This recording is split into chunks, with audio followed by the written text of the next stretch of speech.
students, good morning to all of you. Again welcome to all of you on the study channel of Masi Sevashram inter college. Class 12th की chemistry में हम बात कर रहे थे solid state की, और सॉलिड स्टेट में पिछले वीडियो में आपने घनत्व का कैलकुलेशन किया हुआ है। अगला जो आपका हेडिंग है इसमें आपको पढ़ना है निविड संकुलित संरचना तथा उपसह संयोजन, या जिसको हम बोलते हैं समन्वय संख्या। निविड संकुलित संरचना को हम बोलते हैं क्लोजेस्ट पैक्ड स्ट्रक्चर, और उपसह संयोजन संख्या या समन्वय संख्या को हम बोलते हैं कोऑर्डिनेशन नंबर।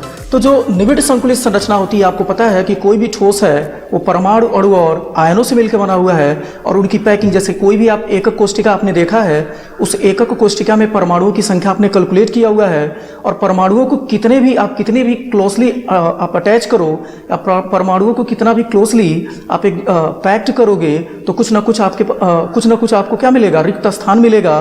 तो जो निविड संकुलित संरचना है इसका मतलब यह है कि परमाणुओं के मध्य रिक्त स्थान क्या होना चाहिए, न्यूनतम होना चाहिए। मतलब एक मॉलिक्यूल का दूसरे मॉलिक्यूल या एक परमाणु पे एक परमाणु को आपस में अरेंज करने से जो उनके बीच में रिक्त स्थान होना चाहिए, क्या होना चाहिए, मिनिमम होना चाहिए। और आपको पता है कि जो परमाणु है उसका शेप कैसा है, स्फेरिकल है।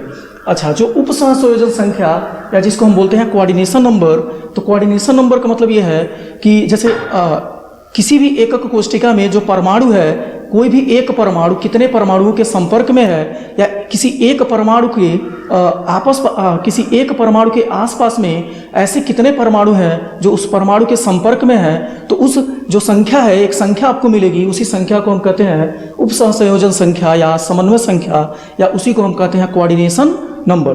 तो अगर निविड संकुलित संरचना की बात की जाए तो आपको पता है कि हम 3 डायमेंशन की बात कर सकते हैं, 1 डायमेंशन, 2 डायमेंशन और 3 डायमेंशन, एक विमा, द्विविमा तथा त्रिविमा हम बोल सकते हैं। और जो उपसह संयोजन संख्या है, ये आपको पता है कि हम 3D क्रिस्टल्स के बारे में बात कर रहे हैं, तो कुछ विशेष क्रिस्टल में मैं आपको उपसह संयोजन संख्या मतलब दिखाने की कोशिश करूंगा। तो सबसे पहले निविड संकुलित संरचना में आपको पता है कि जो परमाणु है वो कैसा है, स्फेरिकल है।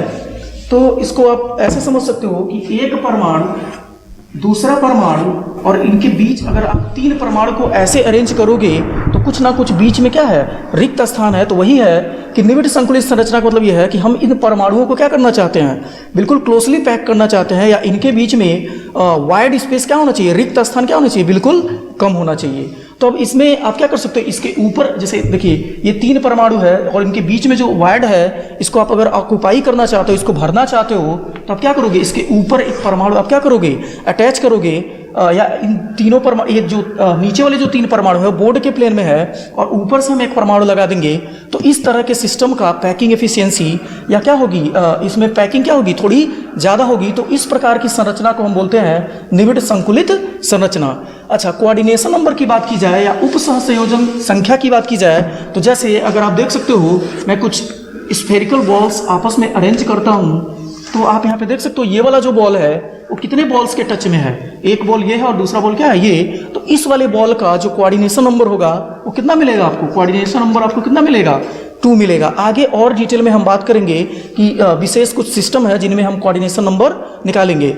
अच्छा, आपको पता है आपने 3 तरह के क्रिस्टल सिस्टम अभी तक पढ़ा हुआ है, जिसमें सबसे पहला था SCP, जिसको हमने बोला था आद्य घनी एकक कोष्टिका। दूसरा जो था उसको हमने अंतः केंद्रित एकक कोष्टिका बोला था, या जिसको हम बोलते हैं बॉडी सेंटर्ड यूनिट सेल। और तीसरे को हम बोल रहे थे फलक केंद्रित एकक कोष्टिका, या जिसको हमने बोला है फेस सेंटर्ड यूनिट सेल। तो यहाँ पे अगर आद्य घनी एकक कोष्टिका की मैं बात करूँ तो आप देख सकते हो, ये समझिए एक एकक कोष्टिका है, और आपको पता है कि आद्य घनी एकक कोष्टिका में जो परमाणु है, अणु या आयन है, वो बस एकक कोष्टिका के कोने पे ही क्या है, उपस्थित है। और आपको पता है कि किसी एक एकक कोष्टिका में टोटल 8 कोने होते हैं। ये आपको पिछले वीडियोस में आपको दिखा के मैंने बताया था, मतलब ये आपको पता होगा।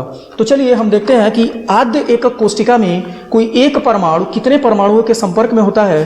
तो जैसे अगर ये आद्य एकक कोष्टिका का एक यूनिट सेल है या एक एकक कोष्टिका है, जिसमें कॉर्नर पे समझिए एक परमाणु है, तो यहाँ वाला जो कॉर्नर पे परमाणु है, अगर इस वाले पोजीशन को मैं एक स्फेरिकल बॉल अगर यहाँ पे रखूंगा, तो ये वाला जो परमाणु है एक नीचे यहाँ के टच में होगा, इस वाले परमाणु के टच में होगा, और बिल्कुल इस वाले परमाणु के बिल्कुल पीछे यहाँ पे भी एक ये क्या होगा, एक परमाणु के टच में होगा। और आपको पता है कि जो क्रिस्टल जालक है वो एकक कोशिकाओं के आपस में 3 डायमेंशनल अरेंजमेंट से बनता है।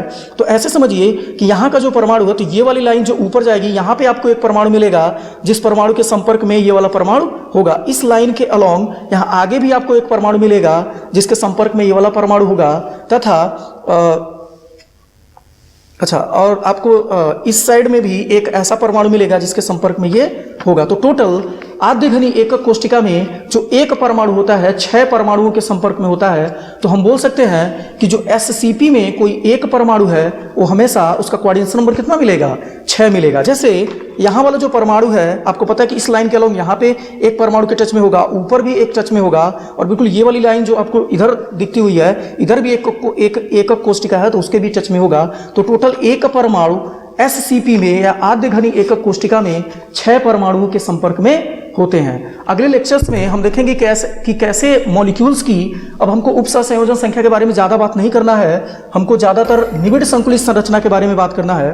तो आगे हम निविड़ संकुलित संरचना के बारे में डिटेल में बात करेंगे, और जो कोऑर्डिनेशन नंबर है आपका वो भी इसके अंतर्गत आता रहेगा। अच्छा, जो निविड़ संकुलित संरचना होती है, ये मॉलिक्यूल्स की पैकिंग एफिशिएंसी को बढ़ाने के लिए हम क्या करते हैं, निविड़ संकुलित संरचना पढ़ते हैं। तो ये जो निविड़ संकुलित संरचनाएं हैं ये 2 प्रकार की होती हैं। एक को बोलते हैं घनी निविड़ संकुलित संरचना और दूसरे को बोलते हैं खटकोड़ी निविड़ संकुलित संरचना। तो अगले वीडियोस में हम इनके दो प्रकार की जो निविड़ संकुलित संरचना है उनके बारे में डिटेल में बात करेंगे। Thank you.